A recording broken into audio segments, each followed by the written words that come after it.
Bienvenue sur le plateau de Parole d'élu. Nous recevons aujourd'hui le maire sans étiquette et vice-président de la communauté d'agglomération d'Épinal, Roger Alemany, le maire de Golbey, évidemment. Bonjour Roger Alemany. Bonjour. Merci d'avoir accepté notre invitation. On pourrait se dire spontanément que c'est par pur atavisme que vous avez repris le flambeau de l'engagement politique dans la famille Alemany, dans la droite ligne de votre père. On va rappeler que votre père Jean était premier édile de 77 à 2013. Et pourtant, ce n'était pas du tout acté comme ça, Roger Alemany. Non, pas du tout. C'était pas une volonté de ma part. Seulement la maladie dont a été victime mon père, si on peut appeler ça, oui, on peut dire victime, puisqu'il avait été surirradié à Épinal, a fait qu'il m'avait demandé de l'aider en 2008 par rapport aux travaux notamment. Donc j'avais pas du tout envie de faire cela, mais j'ai pas su m'opposer à sa demande. Alors, les travaux, c'est votre corps de métier au départ. Vous Oui, avez été chef de travaux, puis ensuite longtemps directeur du CAL. Vous avez hésité quand il y a eu cette possibilité-là. Alors, dans un premier temps, effectivement, le coup de main sur les travaux, puis ensuite la succession de votre père. oui, bien sûr que j'ai hésité. Ensuite, bien sûr, au cours du mandat, décès de mon père en 2013, et là, donc Liliane Chipot, première adjointe au maire, ne veut pas reprendre le flambeau. Donc les élus au sein du conseil municipal se tournent vers moi et il y en fallait un. Donc voilà, j'ai accepté. Et puis maintenant, je ne le regrette pas. Alors, on a connu un Alemany socialiste, puis divers gauche. Roger Alemany, lui, s'interdit toute étiquette. C'est vraiment quelque chose qui vous est totalement étranger. Oui, parce que si vous voulez, j'ai grandi dans ce milieu-là, puisque mon père, vous savez, était membre du Parti socialiste. Il me racontait parfois les méandres au sein d'un parti. Et quelque part, quand vous Ça n'a pas apprenez donné tout envie. ça donne pas envie. Les coups bas, j'aime pas trop. Donc, il y en a, bien sûr, mais je voulais pas me mêler à cette vie politique. Donc aujourd'hui, vous avez une lecture totalement neutre, j'ai envie de dire, du panorama politique français. Neutre, oui et non, c'est-à-dire tout ce qui est extrême ne me concerne pas, ne me plaît pas du tout. Donc extrême gauche, extrême droite, c'est pas pour Tout vous. à fait, c'est pas pour moi. Le reste, vous écoutez tout le monde. Voilà, le reste, j'écoute.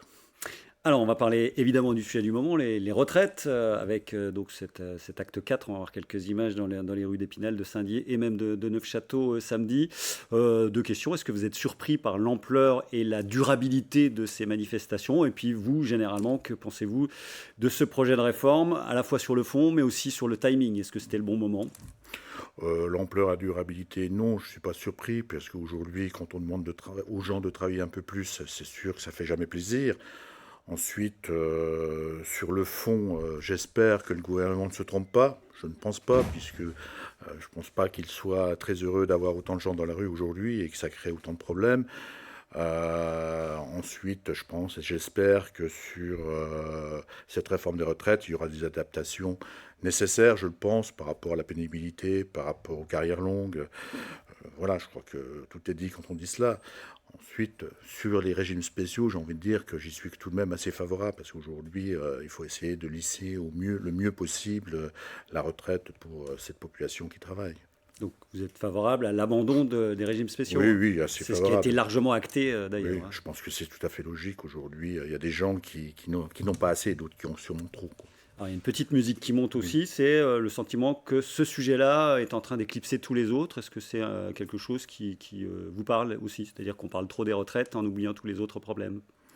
Oh, je crois que c'est cyclique, hein, sur des phénomènes de ce type. On en parlera moins d'ici quelques mois et après on viendra sur d'autres sujets. Donc c'est vrai qu'aujourd'hui c'est le point essentiel de la vie de tous les jours. C'est sûr, c'est la discussion partout en France. Un mot comme nous le faisons toujours sur vos indemnités, on va voir ça en tableau. Elles s'élèvent à 1650 euros net avant impôt pour la ville de Golbey en tant que maire, et 1720 euros en tant que vice-président de la communauté d'agglomération d'Épinal. Votre regard, tout simplement, on va préciser, comme on le fait souvent, hein, maire de Golbey, vous êtes à la tête d'une commune de 9000 habitants. On peut estimer que vous avez la même semaine, j'allais dire, qu'un patron d'une grosse PME, et pas tout à fait le même salaire. Ouais, tout à fait, j'ai envie de dire que maire de Golbey, vous démarrez le lundi matin, j'ai envie de dire vers 7h30 et vous terminez. Vous ne savez jamais quand vous terminez. Est-ce que Donc, en vous fin alliez de dire semaine, vendredi soir, mais je pense que le week-end est non, bien non, pris le aussi. week-end vous êtes aussi pris, donc vous ne terminez jamais. Alors je le dis souvent, je suis la personne la moins rémunérée de la ville de Golbey en tenant compte des salariés municipaux. Alors après, c'est une indemnité, hein, on ne court pas après cela, on fait pas on n'assure pas cette mission par rapport à cela. C'est une indemnité, voilà, on la prend. En revanche, je pense qu'il y a quand même quelque chose à revoir sur le statut de l'élu, quoi, parce que ça, c'est quand même un problème. C'est-à-dire qu'il faut augmenter ces indemnités-là, clairement, ou ça va on peut les au-delà augmenter, mais c'est surtout sécuriser l'élu, parce que quelque part, il y a des gens, ça n'ouvre pas droit, si vous voulez, à ce que tout le monde puisse se présenter aux élections. C'est-à-dire qu'il y a des gens qui ne pourront jamais cumuler un emploi avec cette fonction. Donc il faudrait que le statut de l'élu puisse lui permettre une rémunération claire, nette et précise, et qu'il le sache, quoi. Ça n'interdise pas certaines professions, effectivement, de Voilà, s'intéresser. s'intéresser. Exactement. Alors, Golbet est une des rares communes avec Épinal, d'ailleurs, à voir sa population augmenter selon le dernier recensement de l'INSEE 2020. Vous êtes un tout petit peu plus de 9000, 9001 d'après ce que vous nous avez dit, très exactement aujourd'hui.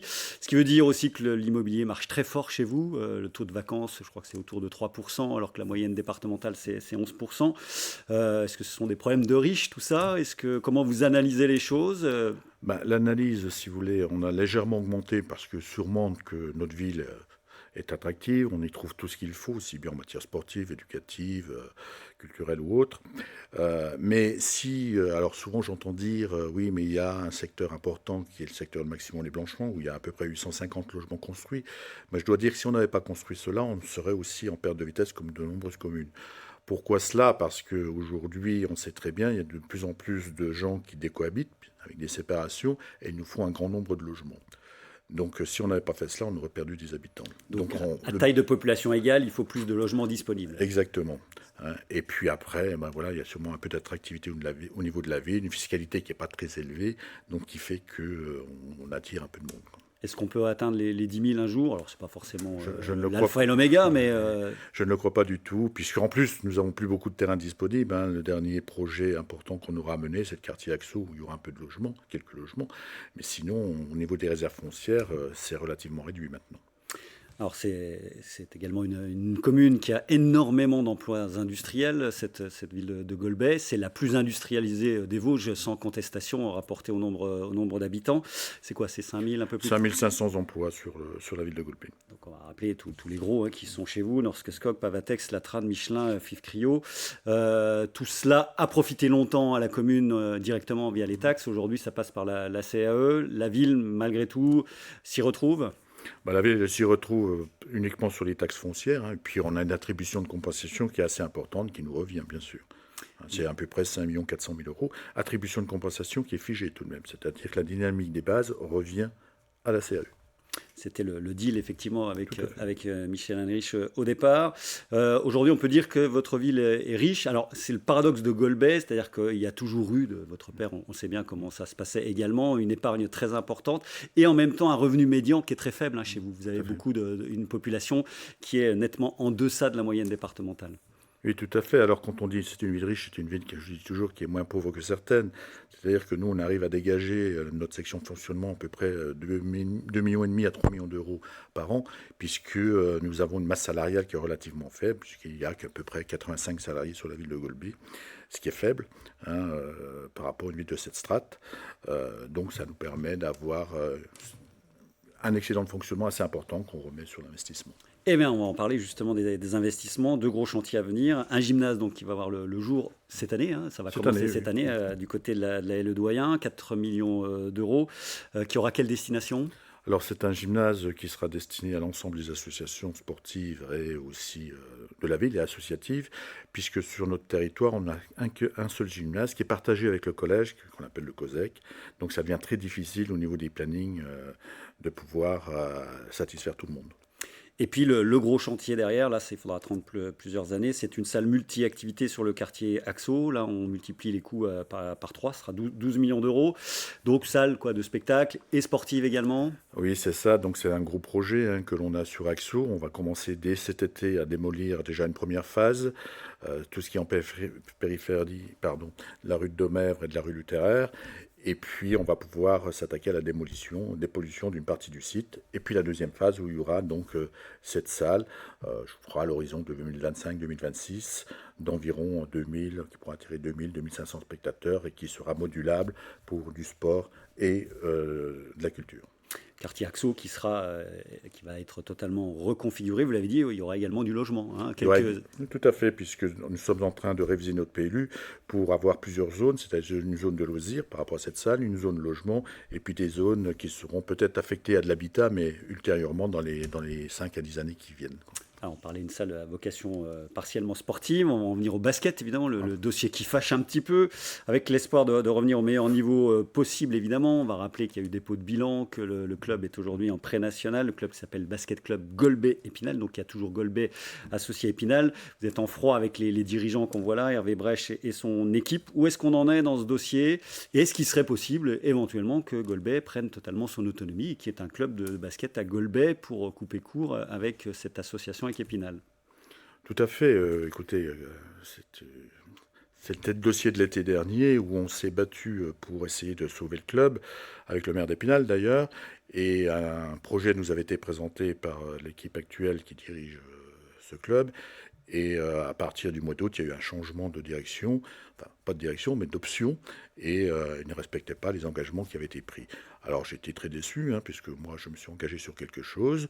Donc aujourd'hui, je regarde les résultats avec attention, mais il n'y a pas de, je ne reviendrai pas en arrière par rapport à cette position. Alors après, le devenir, on va voir ce que cela donne. Moi, il y a eu monsieur le président actuel avait quand même dit qu'il était là pour une durée limitée. On attend, et si on ne voit rien venir, eh bien on prendra le taureau par les cornes, et puis peut-être qu'il y aura un nouveau club à Golbet, puisque nous allons déjà dans un premier temps avoir un nouveau gymnase, et puis après cette grande salle qu'on essaiera de mener le plus haut possible.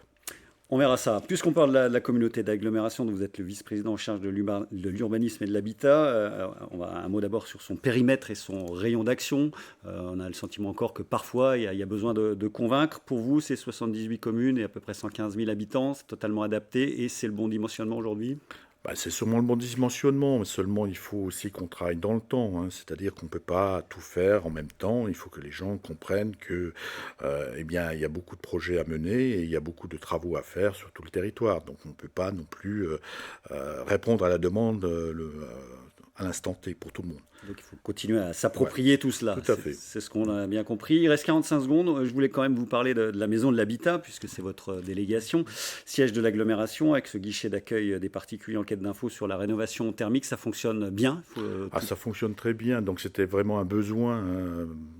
Puisque aujourd'hui, on sait qu'il y a à peu près 150 personnes par mois qui franchissent le seuil de cette maison de l'habitat, où on vient chercher tous les services possibles en matière technique, financière ou autre. C'est gratuit, faut le rappeler. Et c'est gratuit, totalement gratuit. On a constitué aussi toute une équipe qui est à la disposition des collectivités locales également, puisqu'il y a à peu près 6 personnes qui y travaillent.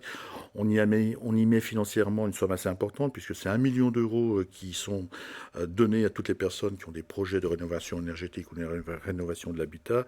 Donc voilà, un gros travail qui a été fait par rapport à ces aides à la pierre, l'aide à l'ingénierie. Et aujourd'hui, je dirais qu'on est sur quelque chose qui fonctionne bien. Donc il nous reste quelques points à améliorer, mais on est sur une bonne dynamique. Roger Laménie, le maire de Golbet, vice-président de la communauté d'agglomération, était notre invité. Tu as toute dernière question. Il n'y a aucune ambition particulière d'autres mandats que ceux qu'on vient d'évoquer? Non, pas du tout. Il y a que je ne dis pas il n'y a que la ville de Golbet, mais la ville de Golbet et la communauté d'agglo m'intéressent et ça s'arrêtera là. Très bien, merci d'avoir accepté notre invitation. On se retrouve la semaine prochaine avec un autre maire qui sera à votre place. Ce sera le maire de Vanier, Didier Houot. Très bonne semaine à vous. Merci, bonne semaine à vous.